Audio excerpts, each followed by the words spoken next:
full committee is here. I'd ask you all to rise and please join us in our Pledge of Allegiance to our nation's flag. I pledge allegiance to the flag of the United States of America and to the republic for which it stands, one nation, under God, indivisible, with liberty and justice for all. Okay, moving right along, we will go to our citizens' concerns. Are there any citizens wishing to make a statement? Yes, sir. Would you please identify yourself? Buckley, Precinct 3. Yes, sir. I would like to ask you, since you're starting on the budget considerations for the next school year, to think of two things. One is the creation of a part-time athletic trainer to cover all games and practices during the school year, starting in August of 2017. The athletic trainer is really needed. It would give an independent voice to decide in practices whether players should continue and take it away from coaches. It would allow continuation of rehab treatment that is done when the patient's students are injured. That would be the first thing I would ask for. I would also point out that MIAA bylaws, Part 2, Section 5, states that each member school should employ a licensed certified athletic trainer. Each member of the MIAA must have coverage at all football and ice hockey games. The Mayflower League voted on 7 January 2016 on Section 3A. All Mayflower Athletic Conference schools are required to have a certified trainer at all home events. At present, only 2 schools in the Mayflower Conference do not comply with this, Hobart being one of them. I would like for you to consider that. And I also would like you to, again, renew my asking of creating an intramural program when we move into the new school, 2017 to 2018. We'll have 2 gyms, and we should be able to come up with an intramural program that's run by the school. Outside agencies do not work. There has been an outside agency, Stoughton Y, which I don't think did a very good job as far as supervision or medical attention to students that came. Plus, you had a lot of outsiders come. So I would like you to consider the possibility of that in your budget considerations. Well, thank you for your concerns, Mr. Buckley. Is there anyone else who wishes to speak? Hearing none, we will now proceed with the rest of the meeting. Dr. Lally, you're on board. Welcome aboard for the superintendent's report. Thank you. Student advisory. Don't worry about it. We'll make sure it gets in there. All right, so we have opening reports from the 3 schools. So why don't we start off with the JFK today? I'm doing JFK, so. And so, yeah. Hi, everyone. Good evening. So it's been a very busy start to the school year. So currently at the JFK, there's 427 students. At South School, there are currently 280 students. Class sizes in kindergarten are 20 to 21. First grade are 24 to 26. Second grade, 21 to 22. Third grade, 22 to 24. In grade 4, 21 to 22 students. In grade 5, 24 to 27. In grade 6, 22 to 23. We had new student orientation August 23rd, and over the summer we had 100 new students enroll at JFK. 64 of those students were in kindergarten, and we had 13 new students enroll at the South School. On Tuesday, August 30th, we had our first fire drill, and we got praised for getting all students and staff out of the building with 2 minutes or less. And they told us if there was an actual fire, then they'd be there within 3 minutes. So it's perfect timing for us, which is great. We're going to continue with the Envisions math program, which is the 2nd year for all K through 6 students. And in ELA for K through 6, we're going to continue with the Fountas and Pinnell benchmark assessment for reading, and the Wharton Gillingham training for K to 3. And we're going to continue to have a consultant through OG come in just to make sure that we're maintaining the correct practices with the OG, and then they're there for consulting and observation to give us tips along the way, which is still great. This school year, we've adopted a new writing program, which is empowering writers, and all staff had a training on the half PD day last week. And again, throughout the school year, we have the consultant that can email and give us tips, and she's planning on coming back in so that we kind of have a coach throughout the new process as we unfold the writing program. So teachers are really exciting, and all the classrooms have up all the posters. You can already see the language being consistent and used from K to 6, which is really great. On Thursday, September 1st, both schools had a welcome back assembly. Dr. Lally was there. We had the chief of police and Scott Glover was there, the new resource officer. So we gave prizes away for summer reading, also for summer math, and then we talked about our PBIS, which is positive behavior support system through the school. So again, it's just reminding students that we need to be responsible for ourselves and others and being a good role model. We also, at both schools, catch staff and students being good. So students who are caught being good get little slips. So at the JFK, they go in the basket at the end of each week. We pick so many names and students get a prize. We also do shout outs to staff and students who especially were caught doing good during the school day. And at the South School, they're a little older, so they like to hear their names announced every day in the morning, so it's part of morning announcements. So it's really bringing the school together, and the kids are really excited to say I was caught being good. On September 14th and then September 15th, we had open house, and Barbara was there. We want to thank HEPG for sponsoring the book fair, and we also had the Quincy Family Resource Center, Boy Scouts, Cub Scouts, and Girl Scouts, and it was a great turnout. Many after-school clubs have already started at South School, so Rachel Sardilla has chorus and band. We have student council again with Mary Clawher, Civics Club, and Soldiers Club. This week at both schools, the mobile dentist was there. And upcoming events, October 4th, we have our bus evacuation drill. October 5th, we have Walk to School Day at JFK. And the week of October 10th, we'll have Spirit Week. Right, now, I'm going to ask the committee, and by the committee, I also mean the students on the committee, if they have any questions, please address the chair and ask a question. Are there any questions? Okay, well, I suppose, having no questions, I suppose I should ask one, just to be Socratic about it. Is there something that you've omitted that we should know about? We think it's pretty comprehensive. I think it's pretty comprehensive. All We've right. been busy, we're active. Well done, thank you. Nice job. Thank Thank you, you. thank you. All right, Dr. Lally, please Dr. continue. Mello is next. Good evening, everyone. How are you? Good evening. Good evening. Want to send that around? if you don't mind? Absolutely. Then you can have a copy.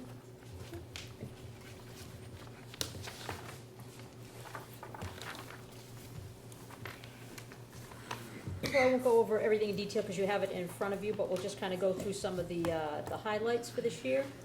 I do want to start off by saying I think we had a great start to the year so far. I want to give a big shout out to all the folks who helped to get our school off to a start. Scheduling is a very complicated process. Had a lot of support from Assistant Principal Shannon O'Driscoll, as well as the guidance counselors, Mary Beth Moriarty and Katie Cleggett. Our office staff is always in there supporting us, Pat Chisholm, Marie Moriarty, and Sue McLaughlin. And last but not least, I want to acknowledge Mike Bolger and the custodians. Keeping this older facility working is not so easy. So we had a good start, and the building looked great coming in. So thank you, Mike, to you and your team as well. I know we introduced the new hires at previous meetings, so I don't want to go back and take up time with that, but they are listed here again. We're off to a great start with that. And of course, we have a new assistant principal that we're waiting to come on board. For enrollment, you can see the chart. I just put in a little comparison so you could see a little bit from last year to this year with the grades.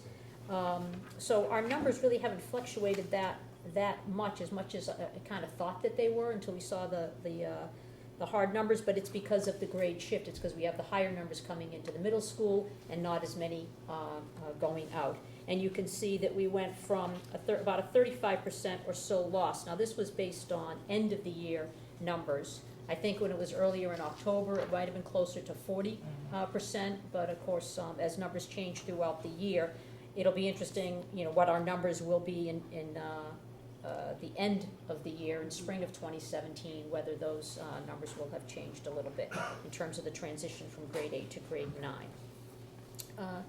We also had an orientation, we had a grade 7 orientation, and you can see we had Dr. Lally there, we had a choral performance. We went over the schedule with parents, I would say it was pretty well attended, and I went through a lot of key things with them, especially things like the traffic, the schedule, kids got a chance to test out their lockers, that kind of a thing. We're also continuing the impact testing. You may recall last year we mentioned that we're doing impact testing, of course, for all the student athletes, but we were able to use, to obtain the funds to be able to test every student. And that way, any student who not only in sports, but could be a school accident, it could be something that happens in physical education, anything like that, we already have a baseline. So we will continue testing every student in grades 7, 9, and 11. Impact testing is good for 2 years. That means if we continue to test those grades, we will have everyone retested every 2 years as well. And of course, student athletes will be the first priority to get tested, and that has already been taking place. We also had a fire drill, and when we were debriefing after, we were told that we were clearly much better at exiting than both the South and the JFK. Yeah, it begins. So it begins. Yeah, here we go. With respect to curriculum, we have had a couple of nice things happening already. We had Jordan's Furniture came in to speak to students. They were from the HR department. They came to talk to students in our new capstone course that we're offering. And we also are adding to the capstone. You may recall that we have partnered with there's a program called EverFi that works on financial literacy, and we were doing that in the financial literacy course. We've now pulled it out of that because that only hit a few amount of students. We've now integrated that into the actual capstone course, which means every student will go through the financial literacy modules. And so we had a nice meeting this past week with,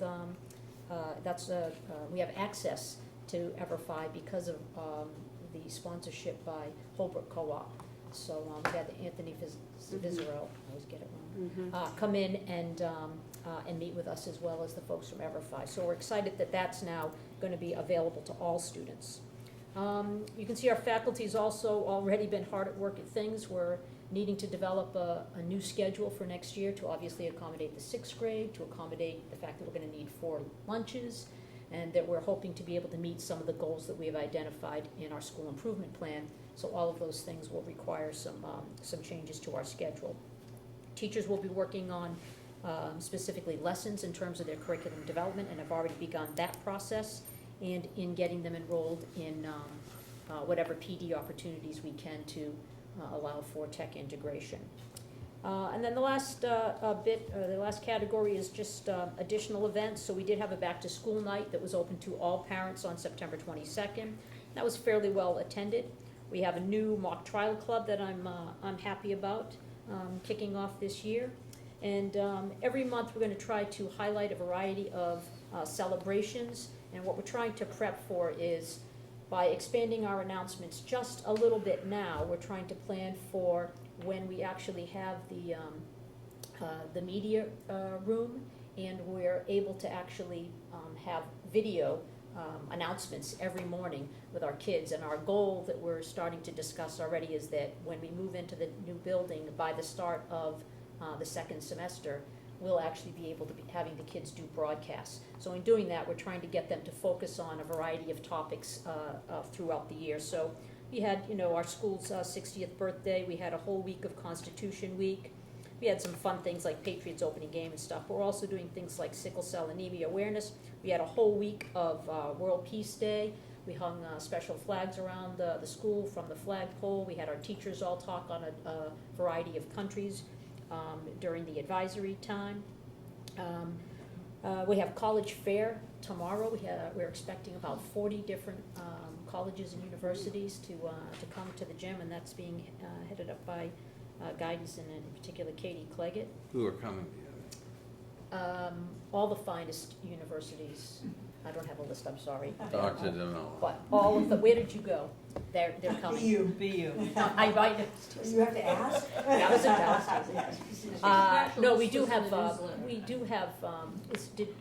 Ms. Moriarty put it in that, I don't remember, but it really is a pretty impressive list. 40, that's impressive. From, Yeah, that's great. from That's our- Yeah.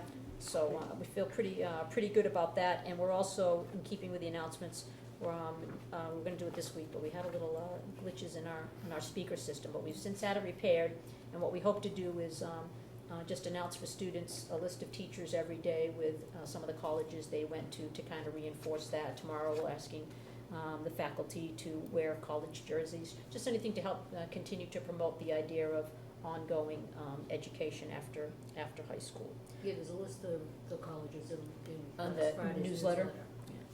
And we'll continue that concept throughout the year of trying to have monthly events. The last thing I'll just mention for those who might be listening, an announcement just went out Are you via implying we're phone. not listening, Dr. Is, DeMello? People no, at TV. home. Oh, I see. Oh, I know, you're That's sort of, completely is focused. that like a Gloria Swanson? And, People that listen? For people at home. Okay. Because I guess the message that just went out may have been a little garbled on the alert message, but it's picture day, so we want the kids to come with your smiles and your Excellent. fancy outfits. Thank you, folks. All right, other questions for Dr. DeMello? Other than the ones that she couldn't answer, other than saying they were in the newsletter too. Too bad. All right, well, thank you so much, Thank Dr. you. DeMello. That's great. All right. Thank you. On the list.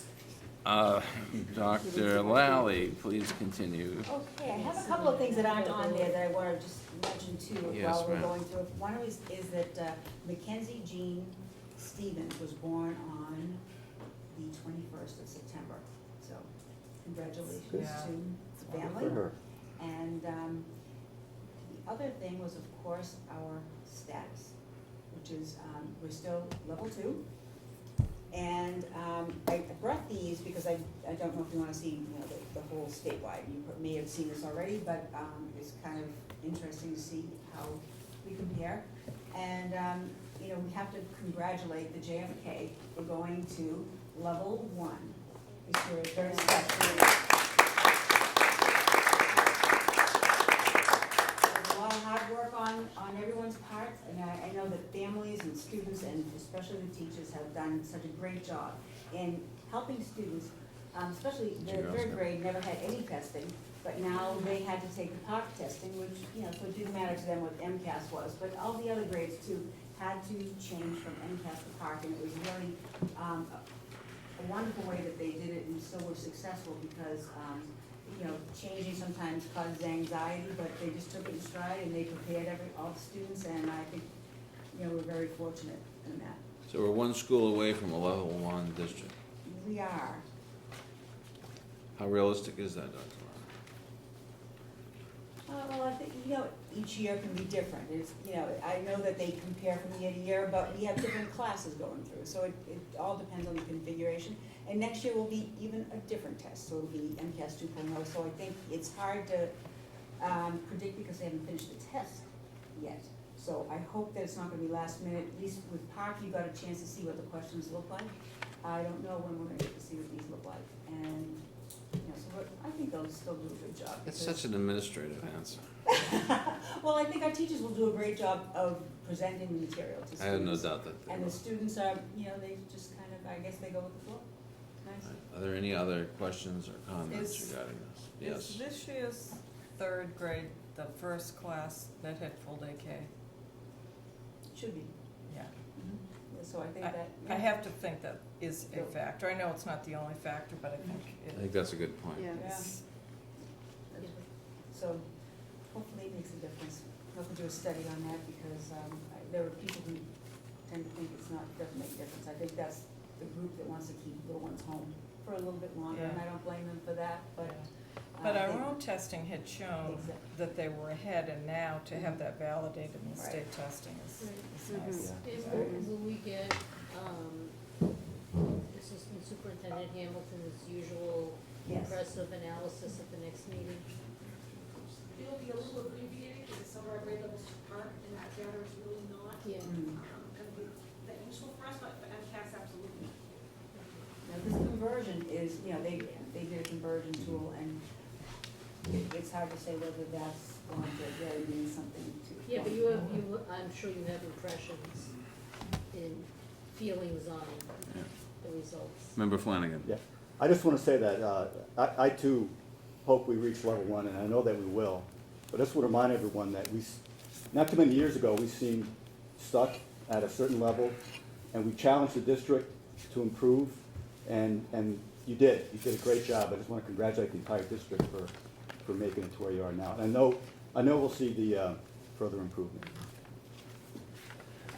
Anything else to be said? All right. Very continued, Dr. Lally. Okay, so we have, building update.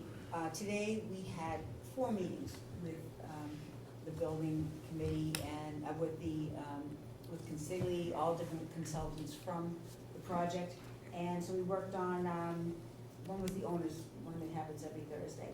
The second one was a Keene meeting, it's our second meeting for Keene, and it's, you know, how, who has access to what and how different areas are cut off from each other.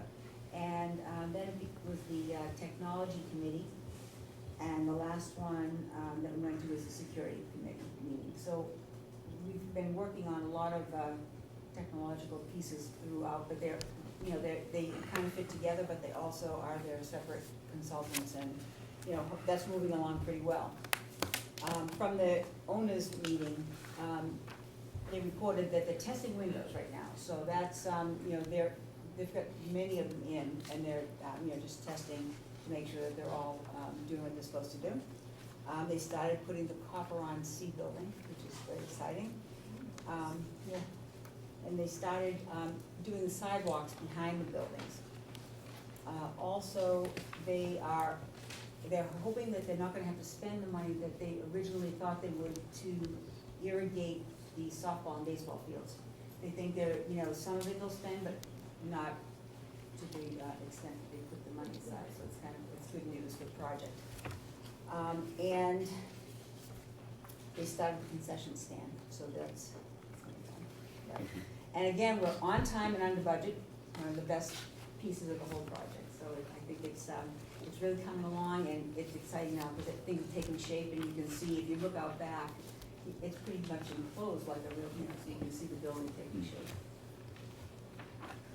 Okay, anyone else on the building? Anyone like to comment on the building, or? It sounds like the building is progressing right along, that's great, and I know we've actually talked about this at several meetings. I don't know if this is something you want me to bring up now, Right here. Mr. Chairman, or we're talking about the transition plan? Perfect, thank you. That was my next, Okay, great. Before we get into that, I just wanted to say that one of the things I have to do, you know, when they have change orders, along with the superintendent and the chairman of the Board of Selectmen, are sign these orders. So this last one was $354,832 of change orders. So, you know, when people are saying it's on time and it's on budget, you know, folks should realize there's a lot of work that goes into this, not only from the Permanent School Building Committee, but, you know, analyzing what's been done and the analysis, and it's, you know, just something that I thought I'd let you all be aware of. Okay, why don't you please discuss the transition plan? and another piece that is interesting is that Consigli, our construction company, just was given the contract for Stoke. So I think that's, you know, they saw the work that was done here, and they really appreciated that, so I think it's kind of impressive. So these are some of the tasks or activities that we're involved in currently and will be involved in the future. And they're pretty much set up by the way the bid documents go and by the way the progression goes. So if there's, for example, today when we were talking about keying, you can only start that when they bring those consultants on board. And there are consultants for each piece of our project, furniture, technology, all of that. So if you look at this chart, you can see which things are going to be taking place in which months. So we have today we set up or we asked to have a company set up some technology in here at some point so that people can see just what they'll be having in classrooms. So for example, we want short throw projectors for classrooms, because that can create an interactive whiteboard that will be useful in, not only in classrooms, but also in common areas. So we have in the high school section, the junior high, and in the elementary sections, we have a piece of a corridor that is like a breakout space. So that you can bring a class there, you can be doing some type of work on the interactive whiteboard there, and you can combine maybe 2 classes, or, you know, bring different students together. So those pieces are gonna be set up here, so that people can see examples and see how to use them, and see if that, you know, if that really works for, you know, what they're trying to do.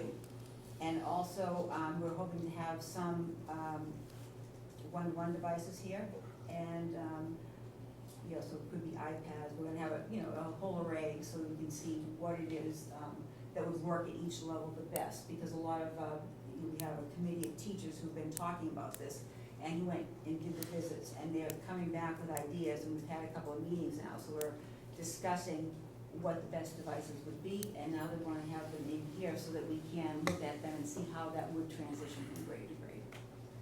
But that's just one example. So how does that work? How does the committee of teachers work? Do you have a schedule, or is there some sort of a timetable that they meet, and then something is to be achieved by the end of it, or what exactly is that? Well, so for example, on that one, we started last year, and so we had somebody from each level, because it's during the school day, so it's hard to get subs to cover for so many people, so we took 4. And we went to new high schools and elementary schools and middle schools, so that we could see just what was being used effectively in a new school. Because if you go to any older ones, sometimes you have glitches on what works and what doesn't work in the building, because the technology is old. So we went to only new buildings, and everyone looked at what's appropriate in different levels, because this way we could see, for example, the middle school teachers, they could see what do kids need in the elementary school to transition to the device they would like to use. Well, you said there's a committee, so like Right. when does the committee meet, or how do they get notified? Well, last year, we So- went to different schools, then this year, so that, then we had the summer, so we did those, I forget So how has many. a committee been created for this year? It's the same committee, because they need to discuss what they bring back from that. So I made a form to help us in our discussions, so that they could fill out what schools they went to, because some people couldn't make them all. What technology they really liked, what school had the technology that they really liked, if it was in, you know, in total, or if you had components that you liked. So this form, you could fill out and say. Is it a physical meeting, an online meeting? Yeah, we met here. You meet here, Yeah, and so we're gonna have another one October 17th, I believe. okay. And so, and we wanna have it a little more nailed down on what devices, because we wanna have the technology company bring that in, so that everybody can take a look at it. And if we don't know what we're looking at, you know, if we don't have all their preferences, we won't bring the same thing. Which bullet are you referring to when you're talking The about this? technology, my glasses It's on. in meetings. Right, The meeting actually until February, at which point they'll have to send all the stuff out to bid. I mean, it looks like all of the tangible items will be decided by February, or presumably at the building committee meeting in February, because they're gonna have to send out the request for proposals to send the stuff out to bid, and that would be the building committee. Right, but, So excuse me, Mr. Chairman. no, go right ahead. So, so the technology meetings, so we're talking about bullet 1, 2, 3, 4, 5, 6? You're talking about bullet Yeah. 6? technology meetings and procurement and technology display, which is gonna be the piece in here, right? So the procurement, does that mean that the February bullet is when you're gonna send it, Send out the the bids. request? Yeah. You're gonna make your decisions by then?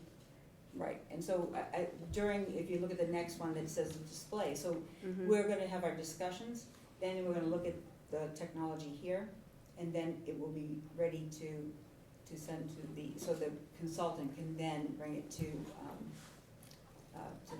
Flansburgh, and the permanent school building committee to put the bids in.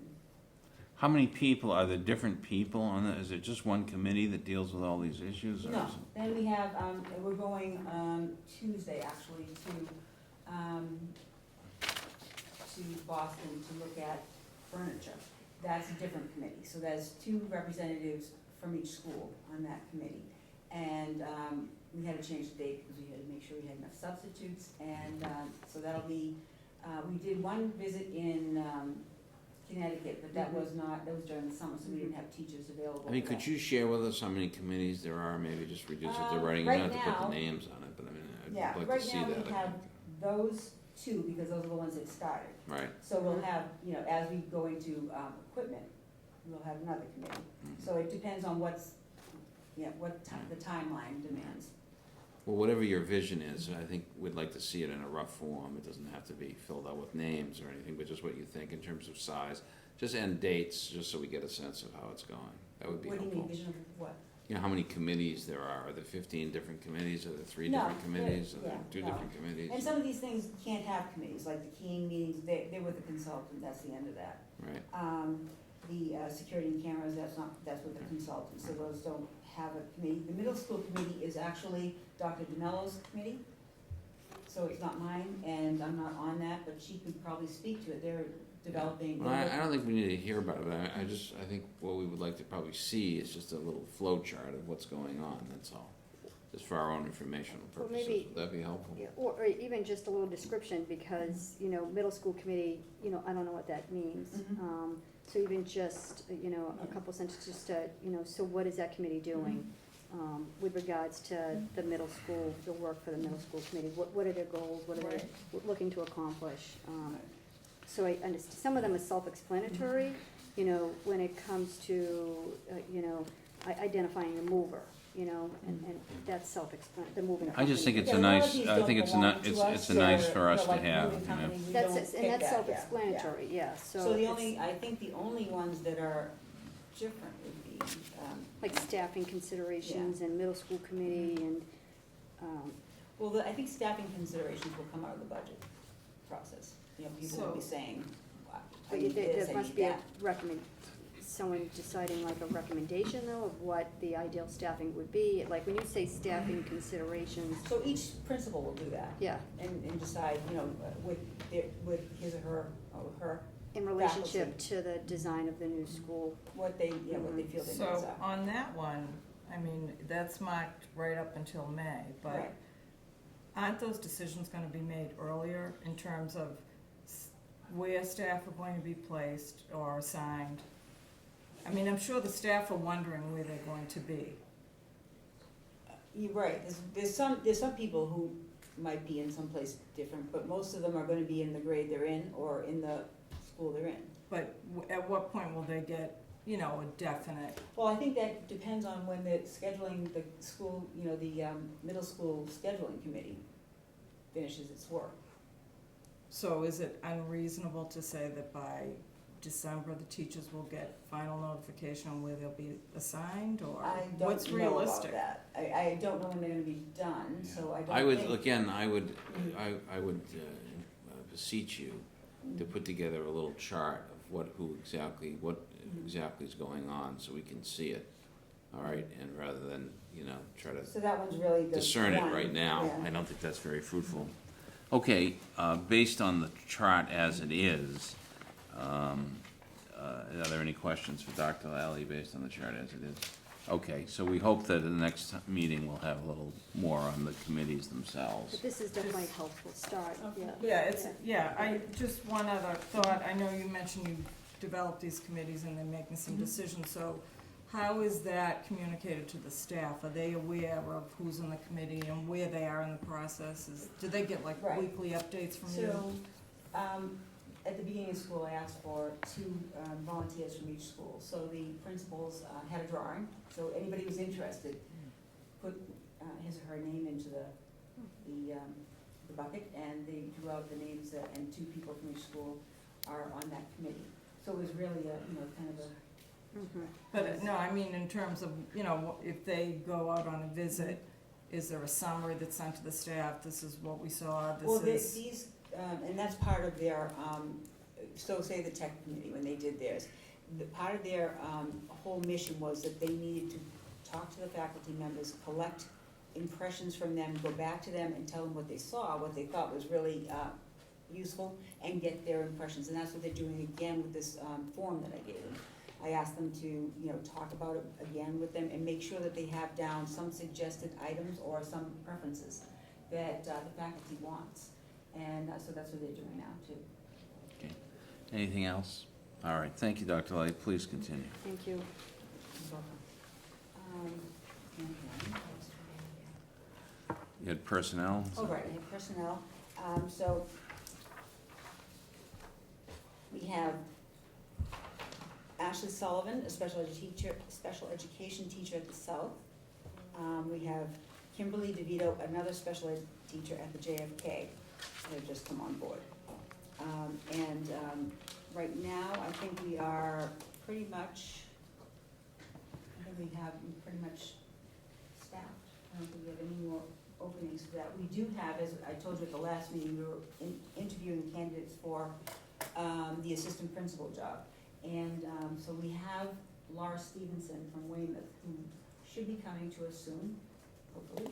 Yeah, and so she's, you know, had to wrap up where she was and all of that. So we were, we had hoped to get her on board sooner, but we expect the 11th will be her first She's day. starting the 11th, so in the meantime, Mrs. Hamilton's still at South? No.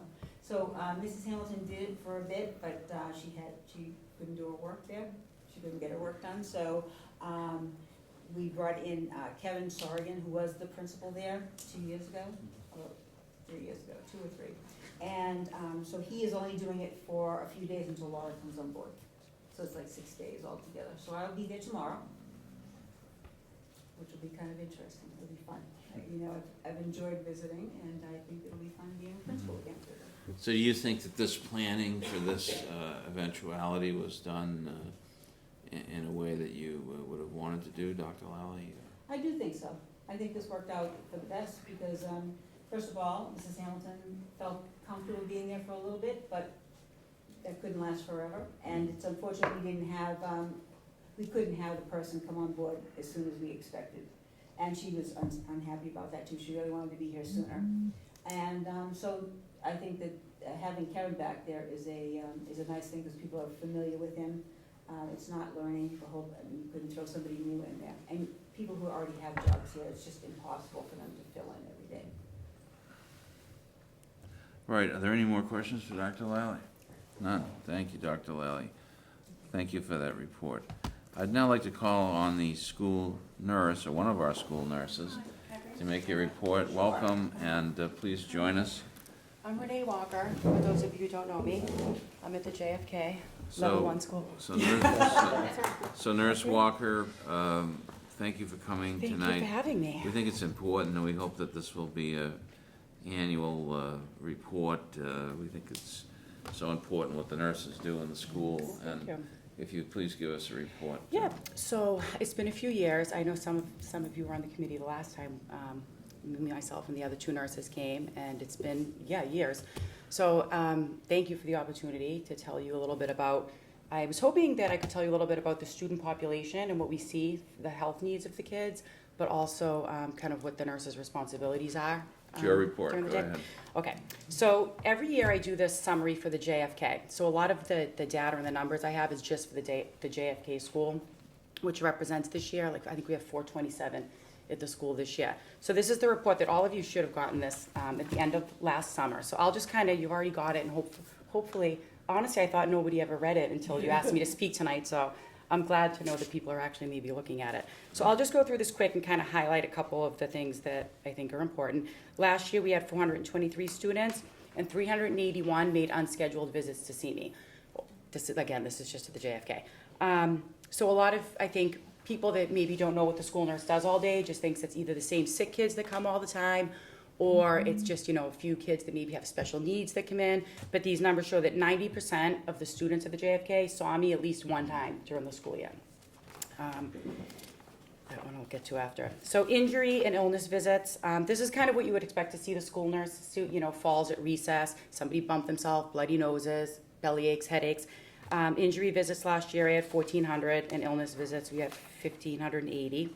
Other health visits, this would be at my level, it's stuff like maybe a bathroom accident, a student needs help getting changed after that, or there's some anxiety coming into school, so something that might not necessarily be they're sick, but, they come to me, and my job is to fix it.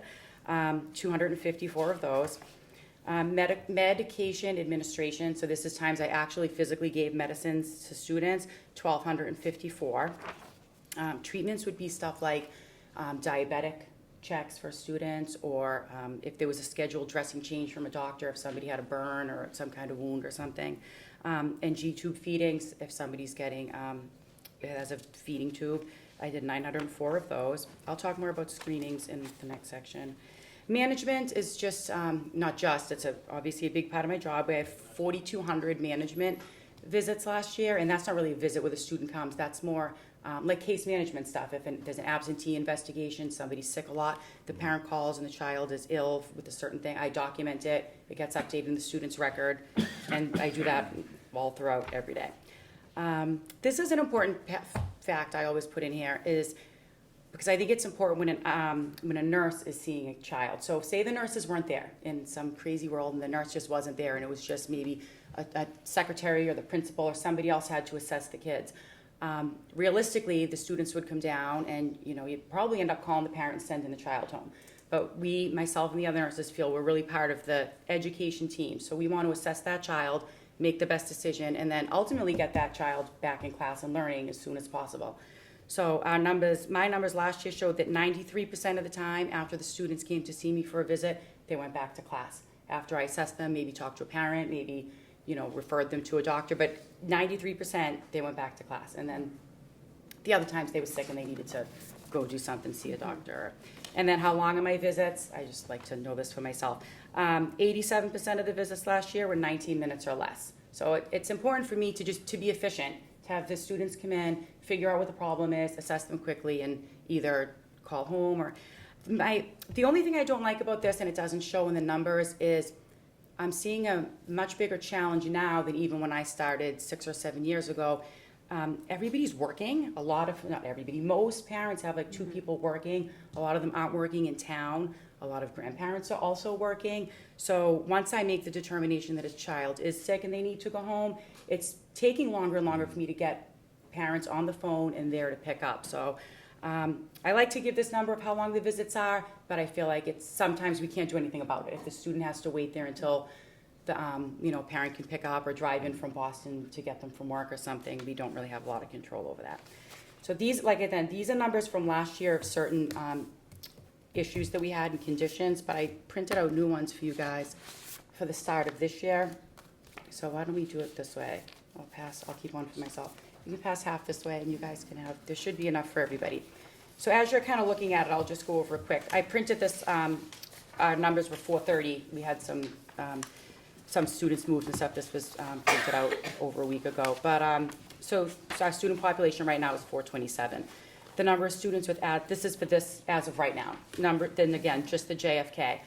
I don't want to say similar numbers at the other school because each school is unique in their exact numbers, but these are mine. Asthma, 46 students. We have 18 students with ADHD, 9 with autism, 29 with a diagnosed food allergy, 4 diagnosed with seizures.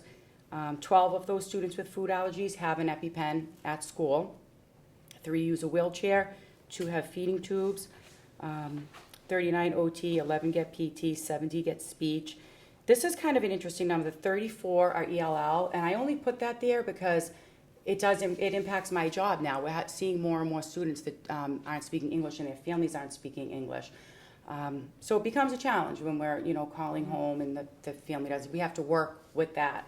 I did bring an example of one thing that kind of worked on this year, and I didn't make copies of it, but this is just something that was created this year, and this one, the example is Portuguese, and this is just something we're sending home with the ELL students that says, it basically says, please keep this near your phone. This is phrases the school nurse might use when they call you. And then it's like, hi, I'm the school nurse, your child is sick, please pick up your child. And then it's translated into that student's language. Again, this one's Portuguese.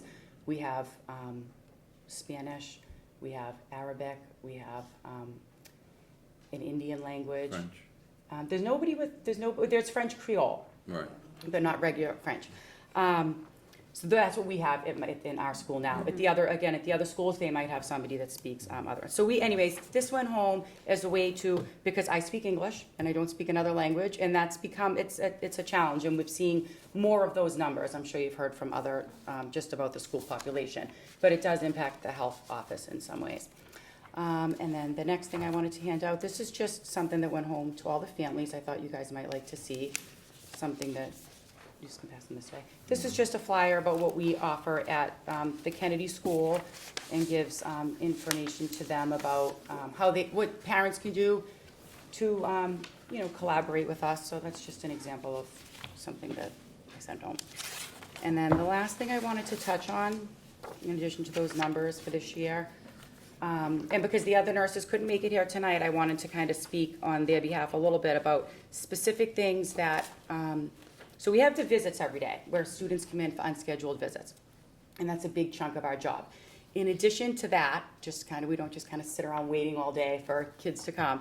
We have these other kind of responsibilities, and I'll pass these out as I talk so you can kind of follow along. So at the top it talks about, mandated screenings. So there's mandated screenings that at each level we have to do. And these are mandated by the state, and we provide summaries of it to the Department of Public Health after the screenings are done. So BMI, that's height and weight, we do that in grades 1, 4, 7, and 10. Postural screening, which is scoliosis screening, they do that grades 5 through 9. Vision and hearing, we do it grades 1, 2, and 3, grades 4, grade 7, and grade 10. And then the high school, next year, they're gonna be mandated, the high school nurses getting training now on, I don't know if you guys have heard of SBIRT. It's a new screening that is gonna be implemented in high schools. It's gonna, again, start next year, and it's gonna involve the nurse, this is the way it was explained to me, the nurse is gonna have to basically do a interview with each student, and it's about drug and alcohol abuse and risky behaviors.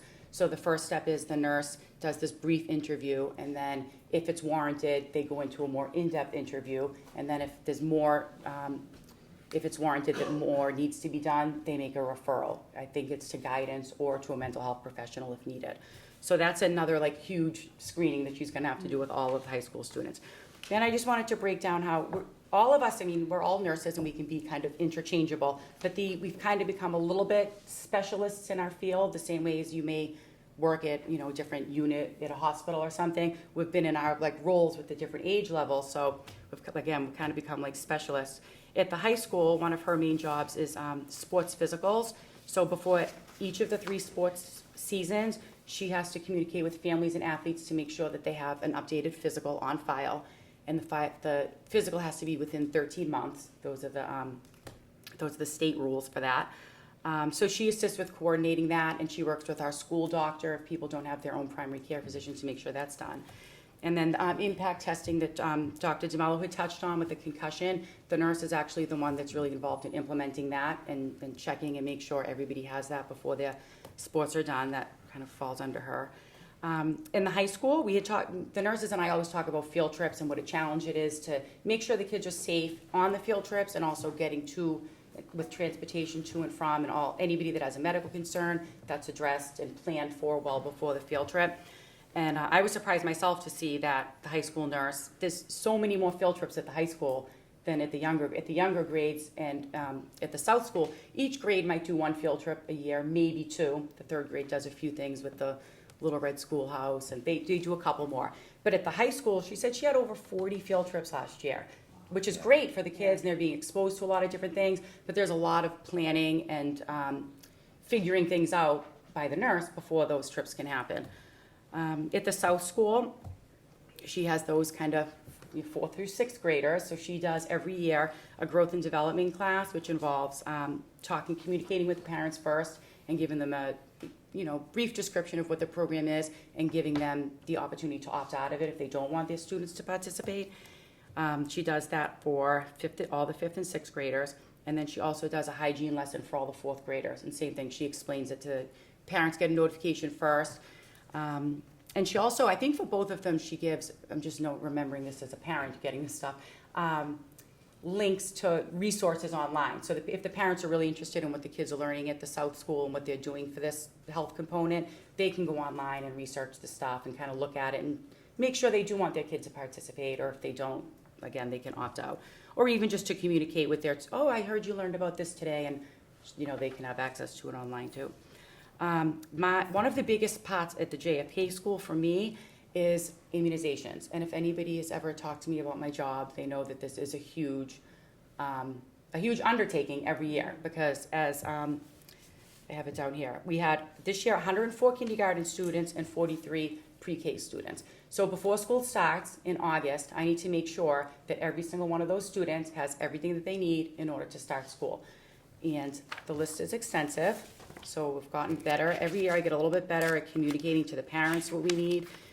They get a checklist before school even starts about you need a physical, a vision screening, a lead screen, these are just immunizations, 5 DTaP, 4 polio, 3 Hep B, 2 MMR, and 2 varicella. So I have to get the form from each student, read it, make sure that they have all the immunizations. If they don't, communicate with them, sometimes communicate with doctors on their behalf to make sure that they do have everything they need. And then I get the good job of data entering every student's health record into the health database. So it's a lot of work, but it's, you'll all be happy to know, school committee, 100% compliance, and we've been at 100% compliance for a few years. The only, I don't say the only out, people can have a religious exemption if they have severe religious beliefs, or they can have a medical exemption. And right now in our kindergarten and preschool classes, like I said, everybody is all set, and those surveys have been, we also have to send a survey to DPH for the immunizations every year in October. So we get notification, like basically we have to fill out a form that looks like, just so you know what we're doing every day, we fill out a form that looks like this. It's like a worksheet that we have to kind of do that all, and luckily we have a great computer program that can kind of run reports for us, so it makes it easy to, once I have the information, to kind of fill it all in. And then communicate that at the state level, and then they can track, which school districts are good with compliance. And another piece that I will add that is an added challenge that we've had in the past few years is students from other countries that come, and we have immunization records that don't look as clear-cut as, maybe an American pediatrician where it's all boom, boom, boom. You're reading immunizations that sometimes have to be translated. Sometimes they have to call DPH to say, what is this immunization? This isn't something that, we've ever seen here. And we have to sometimes get, none of our kindergarten is this year, but some of our grade level kids, get them on like a catch-up schedule. So they come in, and you may be surprised to know immigration stamps it, and they let them come in, and then the nurse, the school nurse, I kind of become the gatekeeper of making sure that this student continues to go back to the doctor, gets the immunizations when they need to. Because nobody else is really watching that. And sometimes even the pediatricians that will kind of slip through, and they say, oh yeah, they do need to come back for their 4th polio. Thanks for calling us, I'll call the family. And I always find that to be odd, that little school nurse in the office is kind of. Are there any questions for Nurse Walker? I just want to say I'm exhausted listening to you. I'm sorry, You must be I'm so sorry, tired it's by the end crazy. of the day. Yeah, it's Yeah, exhausting. you Well, sleep- you yeah, sleep you well gotta at do night, this right? stuff like outside of work time, because Yeah. there's really not a lot of time Wow. to do. Yeah. But I did want to make it, just let you guys know because before Yeah, I took thank the you. job years ago, I didn't know what was involved in it, and once you're there. Oh, the other thing is the healthcare plans. I know we had talked about this the last time I was there. So just like there's IEPs for students that have learning needs, if there's a student that has a healthcare need, asthma, seizures, anything, we write individual healthcare plans for those students that we share with the teachers that get very specific plans about, maybe when they're gonna get their medication or how they're gonna be treated during an emergency. So, any questions for me? Just a comment, having worked, closely with school nurses over the years, unless you watch them, you have no idea how much they do. And they do not stop all day. They're so busy, and I know that. And Thank this is great data to really back up that. So my other question, and I guess putting you on the spot a little bit, is, have you thought, as the 3 nurses thought, about what next year might look like? Yeah, that was actually one of my concerns for you guys, because we've talked about it and we're a little bit like, I don't really know what's gonna happen next year. I know when we had done the original meeting with the architects, both Sheila and I, myself and the South School nurse went as like elementary Yeah. nurses. So I think the assumption was we were gonna kind of be with those students. But the way it's being broken up, as you guys know, there'll be like an extra 100 kids on the high school side, and then my side would have like an extra 200. Right. So ideally, in my perfect, and this is just me, I don't want to speak for the other girls, but I've talked to them about it. I would love to see, maybe myself stay as the elementary nurse, and then the Irma stays the high school nurse, and then maybe have the South School nurse now kind of be not a float nurse, but kind of be where the need is. When we're doing lots of screenings, if they're doing the high school screening, she could be with the high school. If we're doing a lot of, the elementary screenings, be there. And then, one thing I told Irma I was gonna mention that's different than the elementary school. The high school, they had to call 911 11 times last year for accidents in gym, whatever they were. They had to call. I didn't have to call at all. So it just kind of shows you the different things that are going on in the schools and the different needs that they have. So obviously, if there was a day like that and she's calling 911 for an accident in the gym, that the third nurse would be able to go and Cover for kind her. of back Yeah. that up. So she could be where the greater need was. And then another piece that would be fabulous with 3, if there was enough time, if there was that physical body in the nurse's office, maybe that other nurse would be available to do maybe some in-class lessons that we just don't have time to do right now. It's even a struggle for Sheila at the South to do those hygiene, growth, and development. It's like a production to get those 3 days. So we could maybe go in and do a little bit more education with the kids, maybe do even like CPR classes for the students, or offer more health promotion. So we're dealing with stuff ahead of time as opposed to only dealing with illness and sick visits, kind of that upstream approach, as opposed to now we're feeling like we're always just catching up with, you know what I mean? If that makes sense. I mean, people in the community have, said to me, well, now you're gonna have 2 schools, really, Yep. and 3 nurses. I said, but the number of students isn't changing. Right. Right, exactly. So, Oh, and you know what I did yeah, bring and too? Yeah. That just is interesting fact is, the National Association of School Nurses, they actually have a position statement out that recommends, and this, every district is different and every school population is different, but their recommendation is for a student population that requires daily professional nursing services, which obviously we are, kids with multitude of issues, 1 nurse for every 225 students, which would, based on our numbers, that would be 5 nurses. Yeah. So that's like, fairy tales and la la land, I Yeah. know, but that's, you It's can good have to copies know of that as that. well. Yeah. That's just and obviously that's from the School Nurses Association, so they're looking for the ultimate best care that anybody could provide, and we're working with a Well, thank you budget very and- much, Nurse Walker. We How appreciate about a plug this. for Walk to School Day? Oh, yeah, Walk to School Day next Wednesday. I sent an email to the Yes. school Yeah. committee, so if you can join us. Very comprehensive Yeah. report, thank you. Excellent. Very Thank you for having me. informative. And Really, Ms. thanks for Moriarty- having me. Ms. Thank Moriarty you. spoke to you about getting together and talking about the nurses' position, didn't she? No. Because I told, we were gonna meet in. We'll talk Oh. about that some other. Right, but that was Oh, one of the okay. things, so now that we're talking about it, I Right. thought, Oh, just so good. you know that that's what, On the agenda. yes. Okay. Okay, Thank thank you you. so much. Thank you. Thank you. So, next on the agenda is an HCAM proposal, and what I propose to do with this is I would like to set up a subcommittee, and I would ask that Nancy Alterio and Beth Tolson be on that subcommittee to examine this agreement. I have some concerns about it, and if anyone has concerns, I would ask you to please forward it to Nancy, if that's all right. And what we'll do is, probably in the next couple of meetings, why don't you go through this?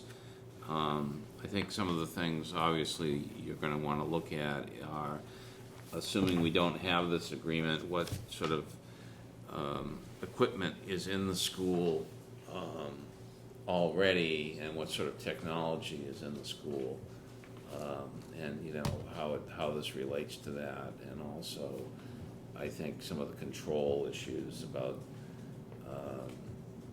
and term issues are important. I don't think that I particularly am interested in necessarily having a new headquarters in the school of the department, but we certainly, obviously would like to try to work with, our local community access and media to the extent that it's a viable issue. So I'd ask you to look at that, and I would encourage the members of the committee to please give email their opinions about it to Nancy, and we'll look forward to a report maybe in 2 meetings, if that's all right. Okay, so now we'll turn to a maintenance update. And what do we have for that? Well, that is going to be deferred actually till next month, because we have a meeting of the Holbrook School Maintenance Advisory Board. Okay. And I believe they're going to take, I think Mike has arranged for a tour of the new building for the committee, for that board. And then. What day is that meeting? October 20th, October 20th? 6 PM, and if we have enough members available, we're going to do a tour.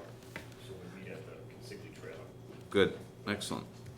All right, let's start now with Trish. Could I have one more minute? Yes, ma'am. It's just to announce that the iPad drawing will be, the deadline for entries is October 4th, and the drawing will be October 11th, so I want to make sure that families who are listening will fill out that form. It doesn't mean that you qualify. You can fill out a form whether you qualify or not for free and reduced lunch, and that way it enters you into that drawing, and we have an iPad, brand new one, beautiful, that we will raffle off on the 11th, but you need to get your application in by October 4th and to qualify for the raffle. Excellent, thank you, Dr. Lally. That was perhaps new business, but I'm glad you put it in there. That's all right. So now we'll turn to the financial update, and we'll ask School Business Administrator Lugo to please give us a report. Okay, so in your packet, you should have the FY16 final budget and the expenditures, and the FY17 budget and the expenditures to date. FY16 is closed. We used about $350,000 of circuit breaker funds to cover the cost of tuitions. That's how much over expenditures that we had that weren't included in the budget, but we had anticipated for. So FY16 is closed out. I know that the town accountant and I have also reconciled all of the accounts, the grants, the revolving funds, etc.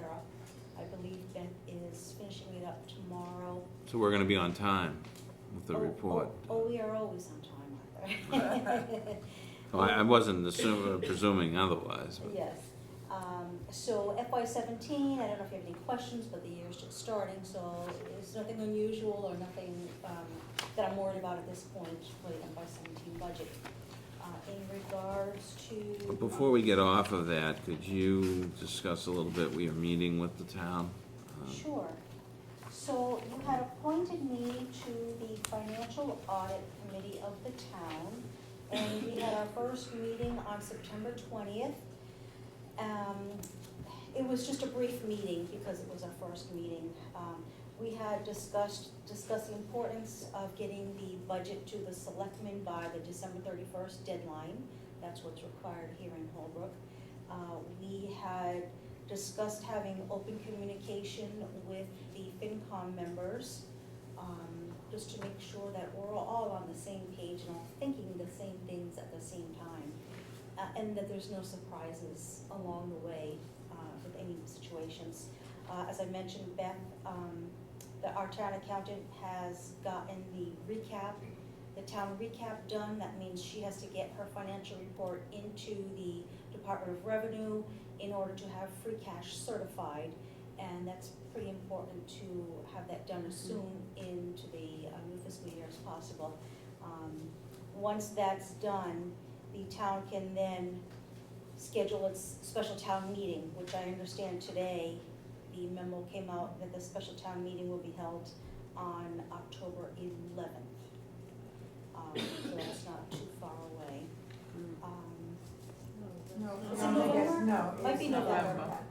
I wrote Well, it can't be October, but- November 11th, that's Armistice No, it's Day. I thought November it was the 17th. 19th or something like that. It's- Okay, then the deadline for getting any. Right, the any- deadline for warrant For articles the is the warrant 11th. was October October 11th, 11th. November 16th.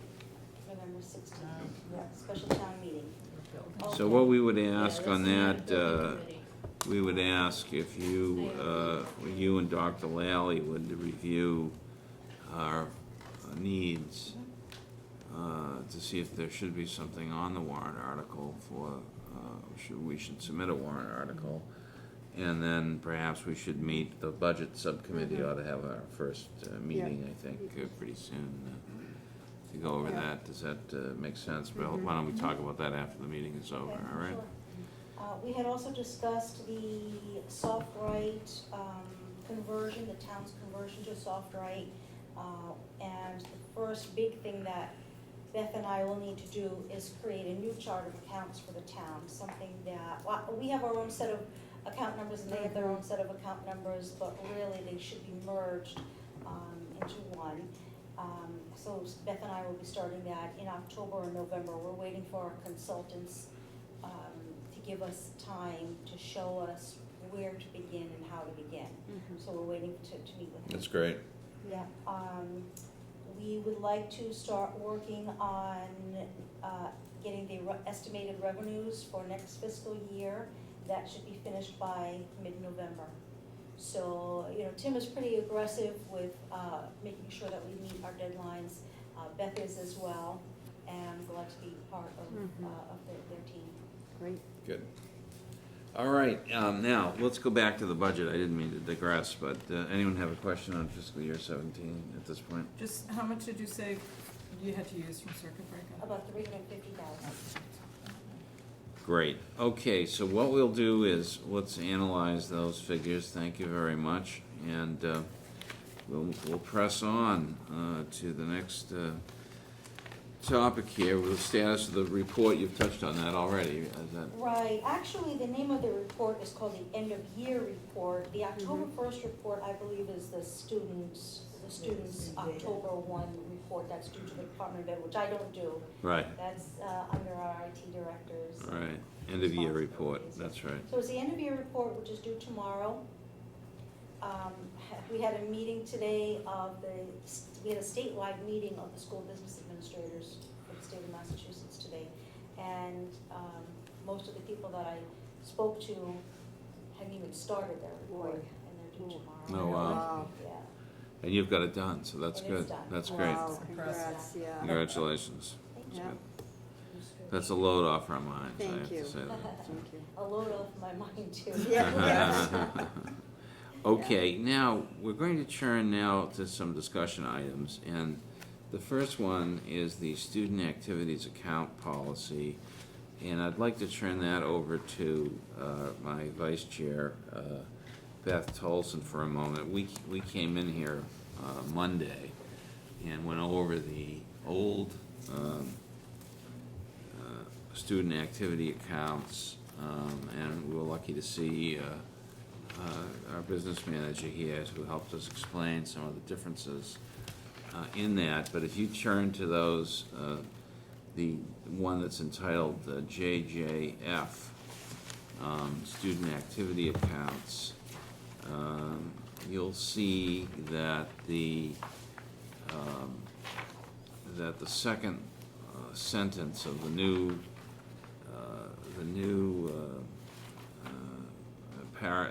has been added, things that have been added in, and also the third sentence of the first paragraph has been added in. And if you'll look at the number 1, you'll see that after the first sentence, a complete another sentence has been added in. Number 2 on the proposed student activity accounts had authorizes the town or district treasurer, and we don't have a district treasurer, so my sense would be authorizes the town treasurer to establish and maintain a student activities account. The word procedures in the next to last line was exchanged for the word regulations in the old number 2. And number 3, again, there was a complete new sentence put in about reimbursements to personal credit card holders that was added. Also, this was to be in line with the, and also a thing about payments. And this is in line with the, apparently, way that these accounts are structured, that there's a student activity checking account, and there's also an agency account, and that those two have to be in some kind of a simpatico. And number 5, again, was added in about prior to the start of the school year to vote to establish or change the maximum balance. Now, I don't know that we did that, so I guess I'd asked Business Manager Lugo to suggest what those amounts would be, and that we would take that up as a vote in addition to this, these changes. But let's talk about the changes first. Amendment to this. This is actually a revision of it to make it more up to date. Are there any questions about it? Seeing none, why don't we entertain a motion to adopt to amend the student activity accounts in accordance with the material that was passed out. Second. All those in favor? It passes. Why don't we now turn to this issue of the maximum? Do you have a suggestion on that? I do actually. I think that JFK and the South Schools checking account maximums of $5,000 each should remain as is. I would like to suggest, though, that the high school maximum checking account balance be changed to up to $15,000. What is it presently? $10,000. Okay. Would someone like to make that in the form of a motion? So moved. So moved. In a second? Second. All those in favor? Okay, that passes unanimously.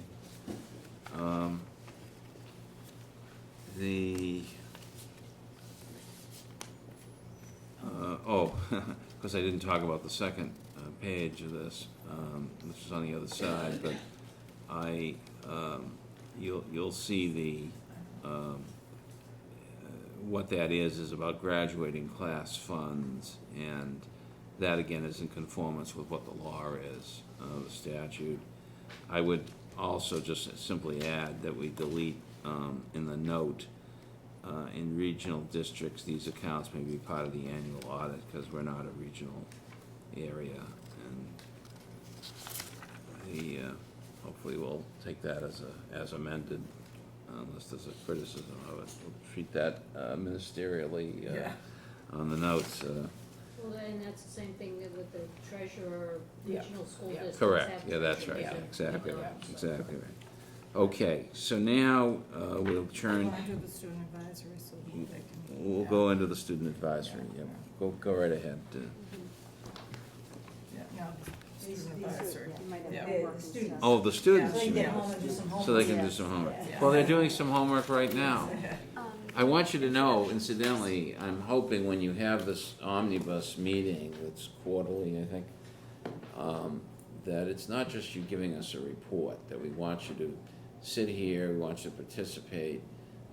That's why I did this purposely and not had you speak right off the bat. There was a method to that, so that you'd feel comfortable feeling like you're on the committee, and though you can't vote, you know, you can certainly ask questions, and maybe think for yourselves as you come back to your next meeting, what were the questions I could have asked that I didn't? Maybe that would be a little fun, but why don't we start with the report that you have? Who would like to go first?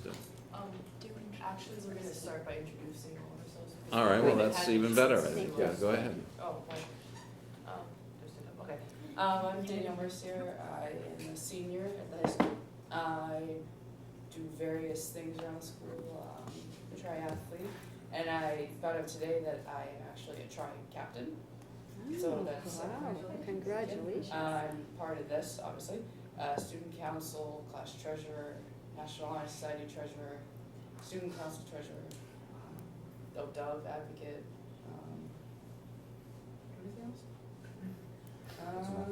And state student advisory council and regional student advisory council. So I'm proud of that, and you guys want to go? Rafi. My name is Rafaela Desire. I'm a senior at Hope High. I do various things like Danielle. I'm obviously on the student advisory board. I was a former student rep. I am also a Dove advocate, and I just help out. Great. Thank you. My name's Kelly Moscow, and I'm a senior, and I'm involved in many extracurricular activities. I do cheerleading. I'm a Dove member. I'm participating in yearbook club this following year, and I am involved in many leadership roles. I'm the National Honor Society Vice President and Student Council Treasurer. Secretary. I'm Rachel Robichaux. I'm a senior. I'm involved in literally every club in the school has to offer. I'm student council president, editor of the yearbook. I'm in the drama club, everything that has to do with music I'm involved in. I'm the president of our chapter of the 84 movement that Mrs. Clawher runs. I'm in the National Honor Society. I'm part of Student Advisory Board, so I'm happy to be here. Student Council President. That too. Hey, I'm Haley. I'm the sophomore of the group. I am part of the Student Advisory Board. My class is Vice President. I'm also a part of Dove, and I'm also involved in the music kind of part of everything. And you like Brooklyn? Oh yeah. My church went to Brooklyn. Oh, very nice. Oh, we went to New York. We helped out in Brooklyn. We helped with the homeless. Excellent, wonderful, good. What an impressive group. I know. Yeah. Well, having been impressed, and probably you've been unimpressed by the committee here, but is there any report that you would like to make? Many things to talk. All right, what do you want to talk about? So I'll start with academics. So an upcoming field trip that the juniors are going to go on is to Salem. That's actually during the week of Spirit Week. So they said they're all going to still go because it's during Washout Wednesday. So they're all going to still go in their class color. So they'll be showing Spirit then too. We have a lot of new courses this year. So some of the following would be computer science, global issues, Latin, musical theater, marine biology, film studies, year-long capstone, and global literature. Something different about capstone this year is it's capstone communications. So last year I think it was just capstone rather than the communications part too. And instead of just working on our research paper, we also learn about financial literacy and other realistic things in life. And like Dr. DeMello said before, we had a guest speaker the other day, and I think Danielle said she wanted to expand on that. So not every capstone that I heard of got to have the Jordan's representatives come in, but they taught us interview skills, how to write a resume, and we actually got certificates for the higher ed course, I guess you could say. So that's something that we can put on our resumes that we actually just wrote in a capstone. So. The last. Oh, they are committed? They're coming back to hopefully get some more. Oh, good, because I won tickets to see a movie. So And she didn't get them, and she's very upset. The last thing I'm going to say is that we have AP Biology this year. We didn't have that last year. Taking that this year, and it's a lot of work, but it's really interesting. And hopefully wanting to pursue that in college, so it's really helpful. That's good. The next thing we are moving on to is, a lot of this Dr. DeMello already hit upon, so I'm not going to explain it all in detail like I was going to. Very wise and mature. On Tuesday morning, we are having a leadership contract signing ceremony. So anyone that's involved in a leadership position in the school is going to come to the ceremony and sign a contract, and we'll be going through a leadership training seminar eventually. Dr. DeMello can probably explain that a little bit more in time, and just anyone that's involved. So you're not just holding the position, you actually have a reason for having the position. You get a certificate at the end, and it's good for college applications, resumes, stuff like that. Great. And there are about 50 students already elected to different leadership positions in the school, which is really awesome. We have homecoming coming up the week of October 10th, and homecoming is October 15th. We celebrated the school's 60th birthday with, we had birthday cake at lunches, and we had a bingo game that everybody was very excited about, which was kind of surprising. We celebrated Constitution Day with Constitution Week, and we played trivia that Friday, and a lot of people participated in that too. We had the International Day of Peace, and a lot of teachers spoke about, they had an announcement that they read to their classes after the actual morning announcements, but most of it was in recognition of the South School Civics Club, because the kids that had worked on getting Peace Day to be as big as it was and getting the peace pole put into place are in 7th grade now, so all of them were really trying to advocate for it, and they wanted it to be big at the high school like it is at the South School. So they were all really excited about that, and we were showing how those kids left their mark on the school and how they're making a really big impression on everyone else. We had the Red Day for Sickle Cell Anemia Awareness, and we had a very, very nice special announcement by Mrs. Florio that I don't know if a lot of people listened to it, but I was in the office doing the announcements, and I thought it was very sweet of her to do something like that. And we've expanded our announcements in the mornings. I do them every morning, so. But it's just, we have a lot of different fun facts that we're sharing with everyone in the school. Anything that's important, any important days coming up, we like to highlight them and give more information about them, so we're not just going through. We like to have everybody involved in anything that's going on. And yeah, Danielle? Very nice. I will be talking about athletics. I know that the cross-country team has had 2 meets so far. Two or three, I think. I think maybe three. Three. Yeah. And we, I don't know, okay. And I think they've been doing pretty well. I mean, I don't know if they did it as well last year. I don't know their records, but I heard they're doing very well. JV boys and girls soccer teams have been added. The boys soccer team has been doing very well, 4-2, I believe. And then girls soccer is 3-3, and of course girls volleyball, best of all of them. We increased our record to 5-4 today. Should be 8-1, but we don't need to talk about that. And then varsity and freshman football. I don't have a record on here for some reason, but I think they're pushing along and trying to keep the morale up. And it's the football game on Saturday. After, I assume that's an SAT day, because the game's at. Yes. Unfortunately, yes. At Sacred Heart. It was moved to, it's not at Rockland High yet, Oh, because it was originally scheduled for 11, had to be moved to 2:30 because of SATs, and we couldn't get the field, so it's at Sacred Heart. that's useful information, thank you. Okay, so next up is the performing arts, which, like I said, I was a big part of. We scheduled a date for the Monster Mash, which is going to be October 26th, and that's kind of like aimed for, well, it's been going on for a while now, but it's aimed for the kindergartners to the 6th graders, right? And it goes on from 4 to 8. There's usually a big attendance. I remember being really excited about it when I was in 6th grade, so long ago. And then we have the winter concert, which is going to be December 7th, which we've started practicing for. We practice Monday and Wednesday. We practice from 6 until 8, 8:30 sometimes. And this year is going to be an alumni concert, so we're trying to bring back the graduates from former years. And we're tap dancing again for the for the dance, which everyone's really excited about. Very nice. Well, thank you for that report. Are there, is there more?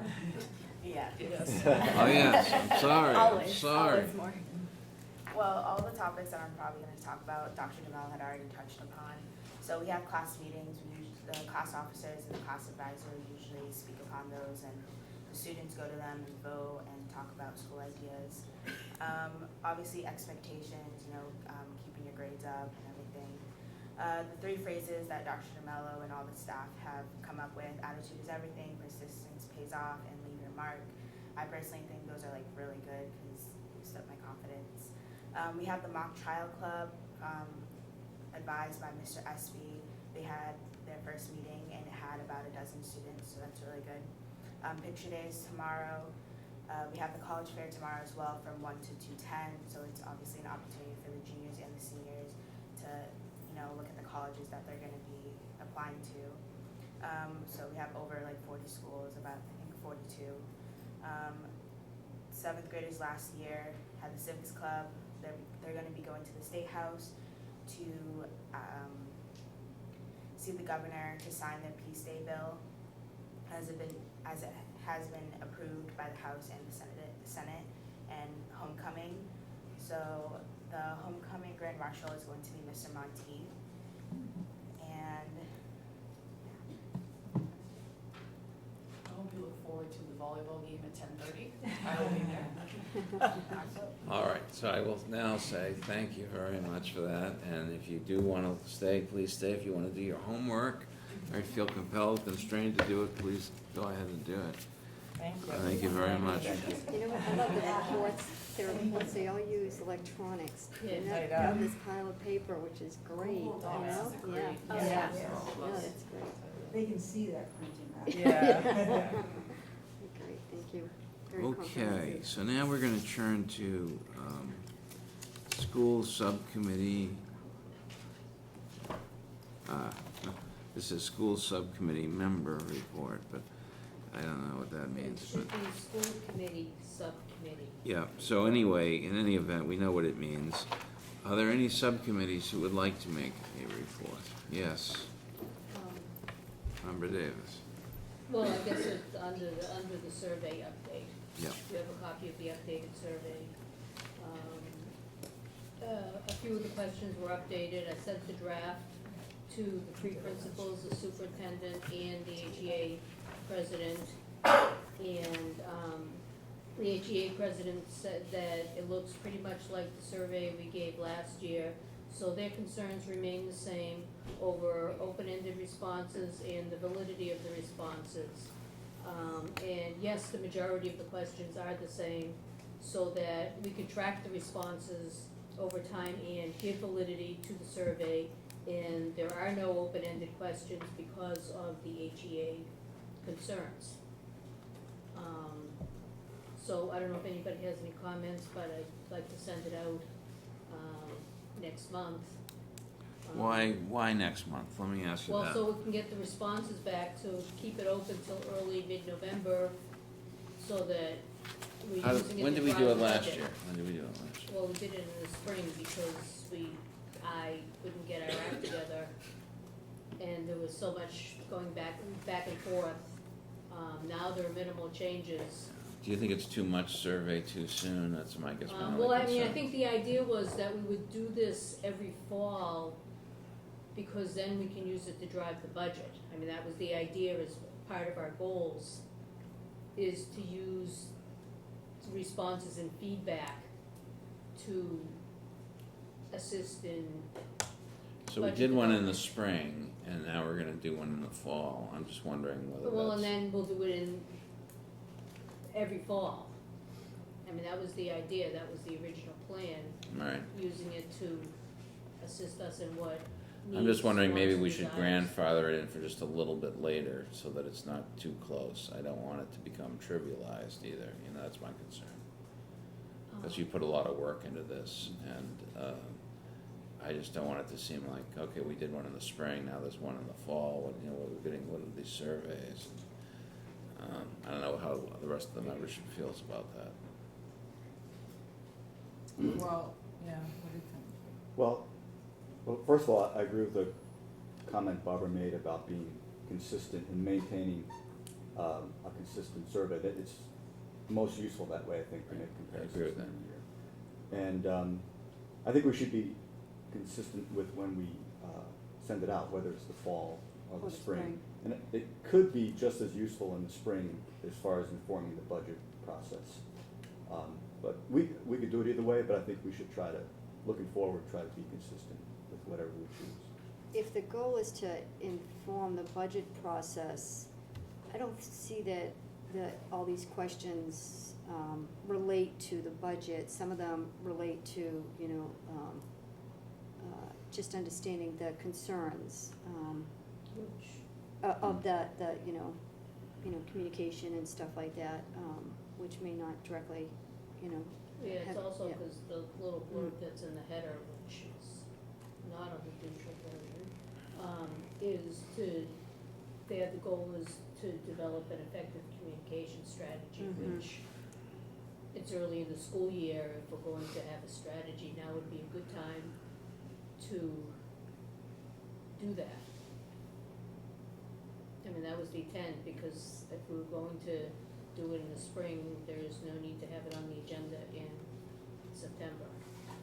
But the intent was doing it now, so we can send it out and get responses back by, say, middle of November or whatever date. So what would be more interesting is if it is a little bit later, after we've set the budget, you do it, say, before, in the beginning of the year, when people are aware of what our proposed budget is, it might be more interesting, feedback. Because I think if people are positive about it, then that might show up, and that would be more helpful at the town meeting, for example. Just throwing it out there. I mean, I don't know the answer to it, but I do believe just going from spring to fall is a little, I mean, I understand what happened, and it just happened that way, and I don't think there was an impetus to wait till the Yeah. fall to put out the first survey, so. But I think if the purpose is to help inform the budget, it does make sense for it to go out now.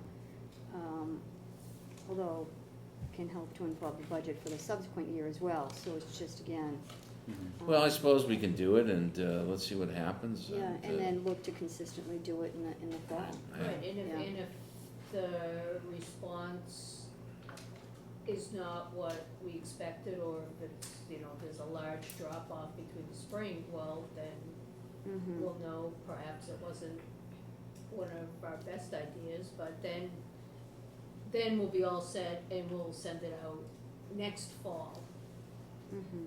And, this is still new because we've only done it once, so we're, Well, of course, the still kinda problem is, feeling how does it our way. inform the budget? I mean, let's think about that a little bit. I mean, what do we mean by that? I mean, my sense is the budget's gonna be created by the departments, having analyzed everything on a pretty, sophisticated level, and, we're gonna be talking about another issue which, has to do with the public opinion, and I'd rather have I guess my own belief about it is, how does it drive the budget? I mean, I'd almost like it to Well, drive the not- sentiment Right. for the budget. Yeah, I don't think it drives the Yeah. budget, but the people in the community are definitely a stakeholder. No in- question in the about it, no, process. I don't disagree. And I think their feedback is Opinions. valuable. Let's agree that that's true, but the question is feedback on what and when. I mean, I guess that's my Yeah, question. I mean, there are questions on courses Mhm. at this level, staffing, or perception about staffing. I'm just thinking if we did it, let's say at the beginning of the year, after the first of the year, the parents and students, the stakeholders would have had a semester, of particular courses, and it might help inform their decision as to what, they think is more important and what they see, as opposed to right at the beginning of the year when everything is fresh and,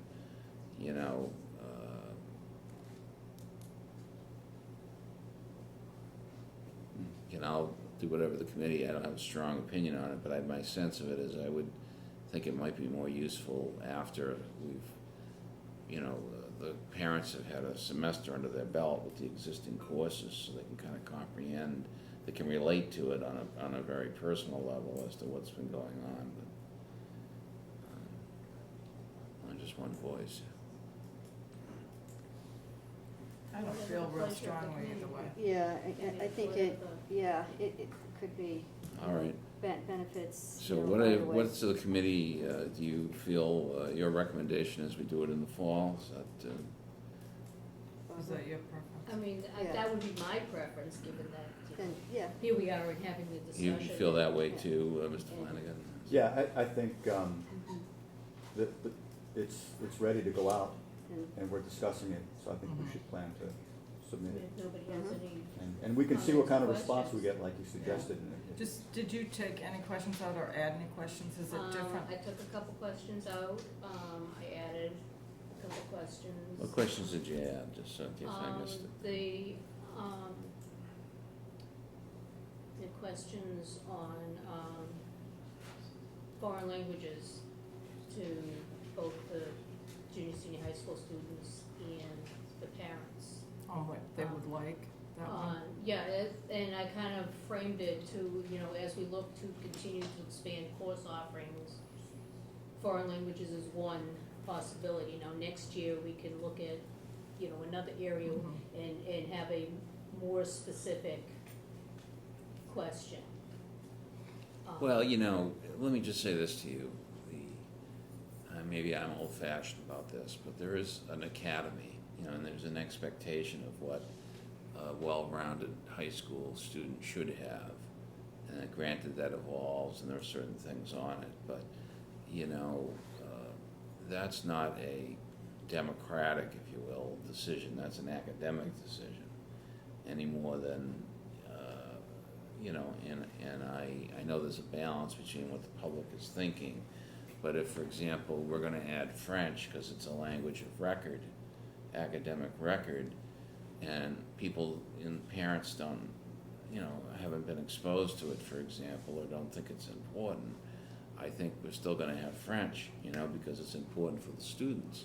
So when they go to a college and a university and the books are in French that they have to read, it's something that they're going to need. So I think as a committee, we have a, you know, responsibility along with the faculty and the administration to, you know, guide those issues. So, you know, I would look at those with a grain of salt, because I'd hate to have a false expectation where somebody says, I ran into somebody once who says, I don't know why we have any foreign languages in the school. There are such good translations, you know, and that's what they believe. And, you know, let's assume a majority of people believe that. That's not the way to go, or we don't need science, because, you know, it's you know, so my sense of that is, what's the science behind that? Has that been vetted with the faculty and the administration in terms of questions when you get into curriculum? No, but on the other hand, if we were to offer courses for which there is no interest, because we say, which is not really our purview, that would be the, That's right. the building principals, but because we say, or because I say we should offer French because I was a French major and I think French is really important. Well, it doesn't matter what I think. But I don't think any educator is gonna put a language in, to use languages, because some school committee member wants it, okay? They're gonna put it in because they think it's the right thing to do, you know? And that's what I would expect of any class, whether it's a science or an athletic program, or, you know, I was in a chess club that was the most interesting experience in my life, and I'm not insisting that people have chess, okay? But, you know, I would hope that, you know, extracurricular activities are somewhat driven by students, but they're somewhat driven by, you know, what are some of the things in the, you know, out there in academia that are important.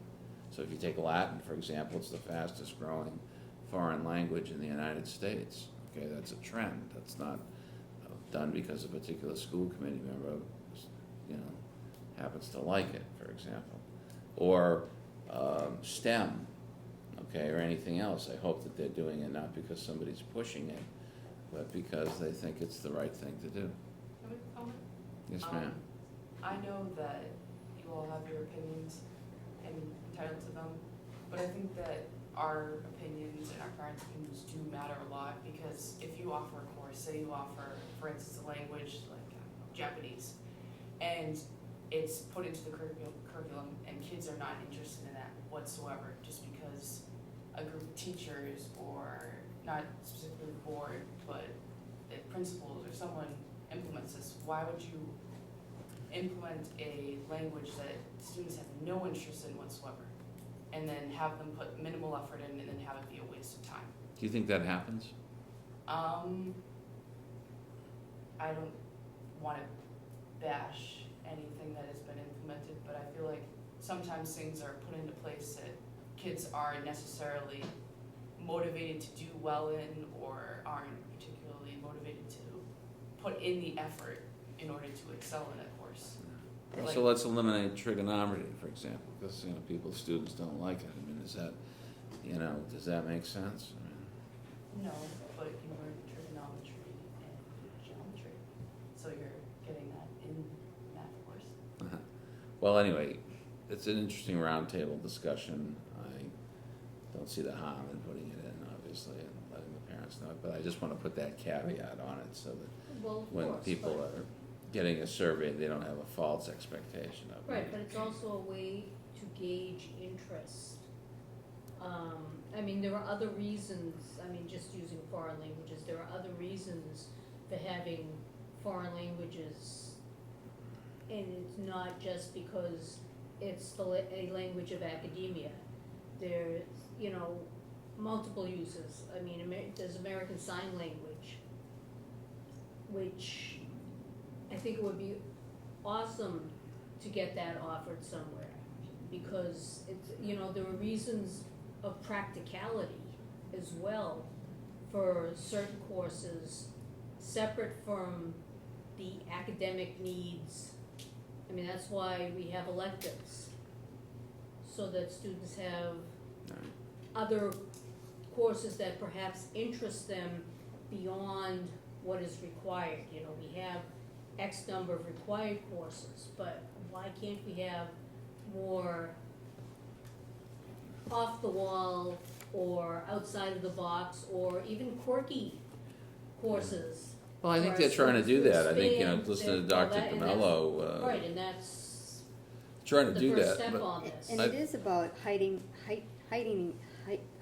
the awareness of folks and raising the bar. So if the faculty has ideas, you know, because of, you know, evidence that has demonstrated that this is, you know, improves students' abilities later Well, on in yeah, life. and let me just say this to you, if we're trying to lower the people that leave the school system, let's be blunt about it, okay? You have to have quality course offerings at the school. It helps the students that are here, it also helps the nervousness. You know, some parents and students get a little nervous, is this the right place to send my child? Or you've already made that decision, I'm glad that you did, it's a good decision, okay? But there are your peers who don't feel that way. They get, oh, it doesn't have French, or it doesn't have, you know, there's something that they don't offer, you know, it doesn't have this course, it doesn't have enough AP. So, I mean, I think that's an important, realistic thing that we have to look at in conjunction with the faculty and the administration as to if we're gonna lower the number of people who leave our system, what are some of the things that keep them? And I suppose that sort of a survey is more like an exit survey. You know, if you had a survey of people who left the system, you know, why did they leave? You know, was it a lack of X, Y, and Z? And it would be interesting to compare that with this survey. So, you know, then you've got some kind of a basis of comparison. So I don't think, you know, the fact that the survey is here, it serves a purpose, you know, and it's I think a useful tool, but it has to be in conjunction, I think, with other useful tools.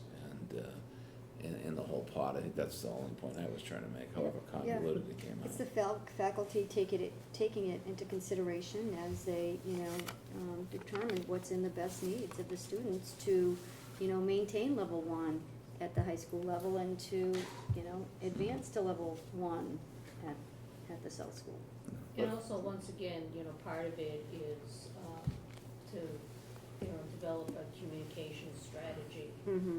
And I don't know, perhaps there should be a question on there about social media or something, which Mhm. I just thought of.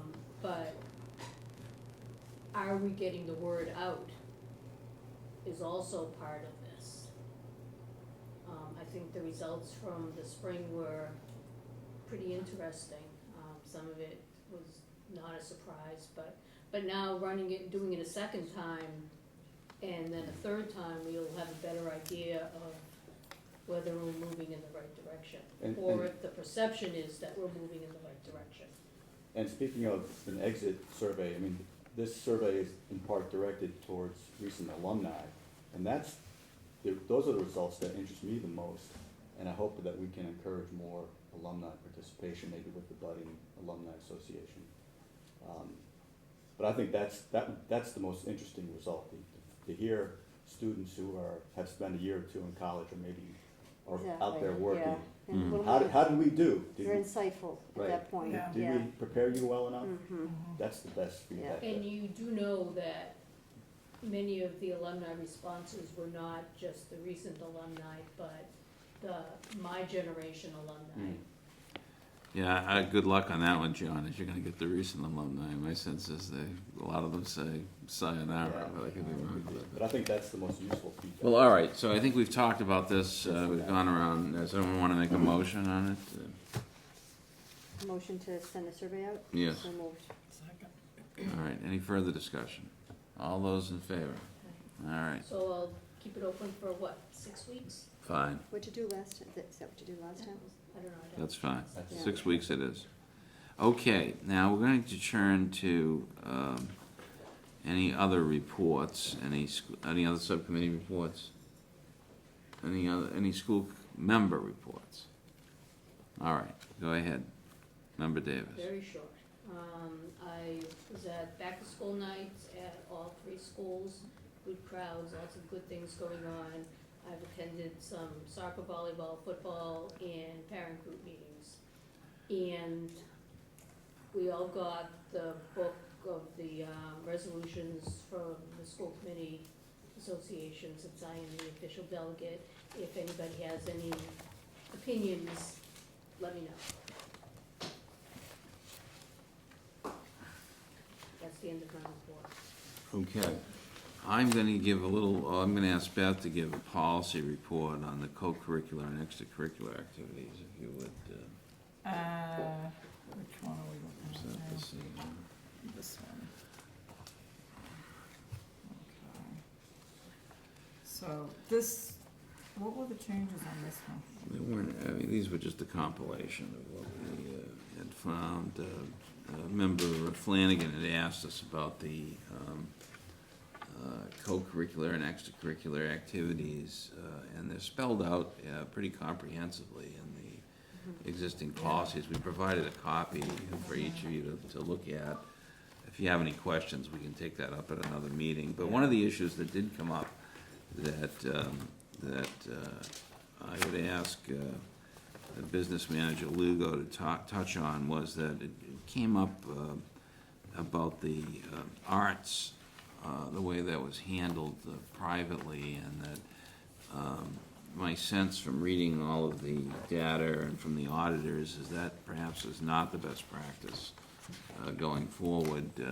And the thought was that it might be better for the students and the faculty to have it more in line with the other co-curricular activities in terms of the funding of it, in terms of the allocation of resources, and in terms of the accounting of it, because you know, as it currently is, it's really an unaccountable fund, and it's involving school activities. So I think that we have to give some serious thought to bringing that back into the fold of co-curricular activities. I suspect it went out of the fold when the school budget was in chaos.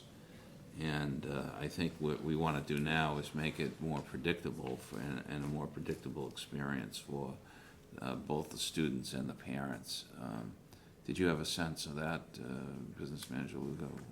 Well, it's, what it boils down to is a matter of transparency, first of all, because when a group is collecting funds in a booster club type of activity, the school department has no idea what's going on with the raising of funds, the disbursement of funds, etc. In addition to that, not only do you not see what transactions are happening, you don't know how much of a balance of an account there might be in such a fund, because we're hands off of all booster accounts. With the purpose of the student activity accounts is to engage the students to learn how to do their own fundraising and accounting for the funds, etc. And so, and for the public to see where the funds are coming from and going to, etc. So it's really a matter of transparency, where the school committee wants to take that on. Yeah, I personally think, the idea of it being a student experience, that having them get the hands-on experience. I mean, and I have to say, I hadn't given that a lot of thought till I had heard that, and we were talking about these policies, and we went through what the purpose of all this transparency was to give the students the opportunity to do the fundraising, to give the students the opportunity of managing the money, to give the students the opportunity to produce, if you will, the thing, not only from the term of the artistic point of view, but also the economic point of view. So I think that makes sense to me to put that into a line with the other programs, and I'm interested in what the other members of the committee think. Yeah, I mean, when we, looked at this and we looked at these policies, it seems as if the theater activities fall into extracurricular or co-curricular rather than a boosters kind of thing. It just seems like it's, if you're looking at it and what it does, that it falls into that category, so it would seem equitable that, and transparent that they should be, following the same guidelines as far as activity accounts. That's just my thought on that. Yeah, I think that's true, and I think it may be one of our bigger accounts, it must be. So all the more need for transparency there. Well, all right, would someone like to make a motion that we restore that to the funds through the school? I'll make a motion. Is there a second to that? Yeah, I'll second that. Okay, So any more discussion? yeah, All I'm not 100% sure what we're voting on. We're voting to make sure that the drama activities are placed in a fund similar to the other co-curricular activities. Such as, do we have an example, such as the boosters? No, Not the No, boosters, not one. no. Okay. So it would be any of the other funds Yeah. that we have Okay. listed, any of the other activities that Did we we hear have. from anybody the way that it's doing now? Did they express any, I mean, I think it's the right move, more moving towards this, but, the way, any conversations with anybody that currently doing it, and did they have any?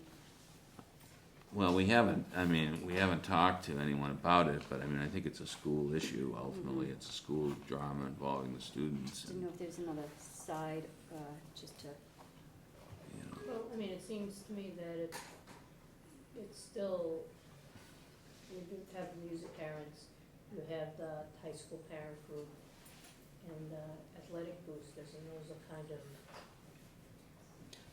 Well, I don't think the question is about the question is about running the budget. the actual monies. And so, And adhering to policy, which I think is Right. important, I think, yeah, So- absolutely. I just didn't know if there was any discussion. Do you have any? I'm a believer in putting it into the school and letting the kids run it, and I know that, you know, that might be, somebody might be upset about that, but I mean, I just think it makes sense to do it, and I think, I'm assuming this was an anomaly that occurred when the budget was, you know, getting beaten up, and parents came out and, you know, helped out, which, you know, I think is great, but I think we're at a new position here where transparency is everything, and some of these older models, unless it's a pure boosters club, you know, that's one thing, okay, but I think if it's not, they're the ones that are, you know, selling tickets at the door and getting the money, and I think there's a problem with that. But I think it's important, you just touched on it, to mention that the music parents, in particular, a couple of members of the music parents, kept the music program alive while it was on life support in Holbrook. Absolutely. It would have died Absolutely, otherwise, and John. we'd be talking about reviving it now. Yeah, absolutely. So, nothing but gratitude for that work. Absolutely. And but I think the move towards transparency is important. And I'm wondering if, more specifically, are we asking that we create a student activity account Correct. to cover? That's Right. correct. That's what we're doing. expenses? So they That would is what we're follow the doing. same policies and procedures that That- the other groups. Yeah, that is what we're Other saying. than that, it we're wouldn't doing. change. Yeah. Okay. Right, yeah, that's exactly what we're doing. Yeah. That's all we're doing. It all is, yep, great. All right. Any more to be said on the motion? All those in favor? Passes unanimously. All right, we'll now turn to questions of first reading of the drug-free workplace policy and administering medicines to students. Would you like to talk about these, Dr. Lally, these policies? These were, I think we passed them twice, didn't, they've already been, read and passed twice, and this is something that we. I don't know, I thought this was the first reading of them. Oh, this is not the second one, Yeah, okay, this is- oh, these are the ones we have to These put are the on our ones, website. right. Yeah. The state's requiring that we put our drug policies on the website and send a link to them, so, the one that you passed before and this one would be the ones that we need to have Right. out there, and this is the Mass Association of School Committees policy. Right. Okay, so I think you've read them. Are there any questions? No, I'm gonna take them one at a time, so we'll start with the drug-free workplace policy. Is there a motion for that? Second? Second. All those in favor? The next is administering the medicines to students. so moved. And all those in favor? It passes unanimously. We're next gonna turn to resolution on the ballot question 2. And I caution everyone regarding the Anderson case, there are certain things that we cannot do as a school committee in terms of distributing or suggesting or opining about any opinion we may have or a vote we may take on certain issues. So I want to, just remind the committee members about that. I personally, believe that that's a sacred opinion of each and every voter to determine what they want to decide on a question. However, I think it's helpful and useful to get certainly the feedback of this committee regarding this question. Too, would someone like to comment on it? Yeah, Member Davis. However, school committees are allowed to voice opinions on ballot questions. In fact, it just came in today's mail, a reminder that even Anderson, that school committees are allowed, and in fact, I think I just said that, but go ahead. that I would actually, and I'd like to just have a little explanation for our viewers at home, that the school, that we pass a resolution on no on 2, because what question 2 does is it will allow the state to add 12 new charter schools a year ad infinitum. There's no cap on where there is currently. It does not increase funding for public education. That's been bandied about, that it will provide more funding. No, it won't. The Foundation Budget Review Commission will do that. It's been passed by over 130 school committees. We will lose over $229,000 this year to area charter schools and $450 million statewide. And the issue is not whether or not there should be charter schools. Just like public schools, there are some very excellent charter schools and there are some not so good. But rather that there's no local accountability, which is necessary to ensure that schools are responsive to the needs of their communities. That Commonwealth charter schools are often approved over the objections of a majority of community residents. Just look at Brockton, and their elected officials, and are not accountable to said elected officials. That the charter schools often fail to serve the same proportion of special needs students, low-income students, and English language learners as districts from which they receive students, and often use high suspension rates to drive out students they don't want to serve. The National Labor Relations Board has declared that charter schools are not public schools for those very reasons. In addition, there are currently, I believe, 78 active charter schools statewide, and the current cap is 120, so the state's only at 65% of the cap, so there's certainly plenty of room to add schools if people want it. And the last item from an education blog by Tracy Novick, who's a former Worcester School Committee member and one of the most knowledgeable people I know on educational policy, suggests that as they are currently constituted in Massachusetts, charter schools are unconstitutional. And she says, the state constitution is very clear about who has responsibility for public education in Massachusetts, the legislature and the magistrates. The legislature is obviously the legislature, which in the case of charters has empowered the Board of Ed to act for them through legislation. It is a shared responsibility as confirmed by McDuffie, among others, and no one ever asked the local school committees to vote their power away to the Board of Education. Under Chapter 76, Section 1, school committees still have general oversight of the education of children in their districts. That's why they're given the authority to approve new private schools. The one exception, made not in this section but elsewhere, is the charter schools. But the responsibility of school committees is not lessened for those children. The committees just aren't given any authority to do anything about the problems that they see. That's not how the system of public education in the Commonwealth is designed. It's a shared partnership as designed by the Constitution to have the state and local authorities together, ensuring that the next generation is prepared to continue democracy. Charter schools have no local constitutional authority. So for these reasons, I would ask that the Holbrook School Committee oppose the lifting of the charter school cap on Commonwealth charter schools. Okay, does anyone else want to comment? Is no one else wants to comment? Well, I support that motion. I have issues with the accountability aspect, and it's a faulty funding mechanism. And Right, we wouldn't be having this discussion if the ballot question actually contained funding. I take a little different tack on it, which is this, that, you can talk about the power of the school committees all you want. I like to talk about the power of people. And, we as a town, just to use our town as an example, we all pulled together to build a new public school. And we know how hard it is to get the funding. We struggle all the time to do that. We're trying to get a private foundation to get started, to help out with the public sector, trying to help this new school. The worst thing we can do is have, some other schools that are draining the resources that we would normally come to this particular school. So it's sort of like,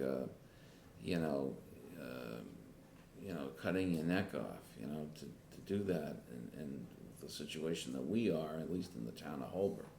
And, there may be some towns that they've got a great, public school system and they've got more than enough money to add some other kind of charter school. But I think we're doing a pretty good job here, trying to be an inclusive school, trying to give the best curriculum, building it up the best way we can do. And the worst thing that we can have happen is get undercut. So when I hear you know, some politicians or people talking about choices, they generally mean you're gonna get some lesser service. So that's how I look at it. Maybe it's a little simplistic, but it's just a matter of common sense to me, that if you got X amount of dollars and that's getting drained away, that's not helping you, it's hurting you. So, And we could certainly use the $229,000 you know, that. I'm certainly going to vote against this, you know, here today, and I think that that's, at least that affirms, I think, the sense of this committee, that it's not something that is in the best interest of the citizens of the town of Holbrook and the people that avail themselves of the school. Yeah, I oppose the measure as well, and I think Barbara did a good job of voicing my concerns with it as well. Well, I just wanted to make sure that, you know, our Public. viewers at home understood the ramifications. You know, it sounds great, oh yeah, let's open 30 more schools, but show me the money. And the commercials, Yeah, yes. Yeah. very misleading. Mhm. Well, I don't know about the viewership issue. I'm interested in our meeting here tonight, but will someone make a motion? Educating is important. Will someone make a motion to accept Barbara's? Yeah, I don't wanna make the motion, I- I would try to move. I move that the Holbrook School Committee vote in opposition to question 2. Second. All right, is there any further discussion? All right, all those in favor? Okay, that passes unanimously. All right, so now we'll turn to our favorite topic of discussion, the school committee meeting minutes of our last meeting, September the 8th. Are there any changes to those? Mr. Chairman? Yes, Member Davis. On the votes that we took at the last meeting, those votes should be 400, not 401, because one is an abstention and one can't abstain if one's not present. Right, that's a good point. So it's 4 votes in favor and, Right, one absence. All right. Are there any other? you know, that's a little thing, but Important. it should be. No, that's right. That's absolutely right. Are there any other changes or additions or deletions? Okay, as amended, we'll take that as an amendment that was accepted. All those in favor of accepting the minutes as amended? Just made a second. I'm abstaining. Yes, you're abstaining. Mhm. All right, old business. Do we have any old business? New business. Is there any new business? Seeing none, we'll go to the order. I would entertain a motion at this point. It's now 9:08. So moved. All right, And to the adjourn? meeting. All right, all in favor? This meeting is adjourned. Thank Thank you you. for coming.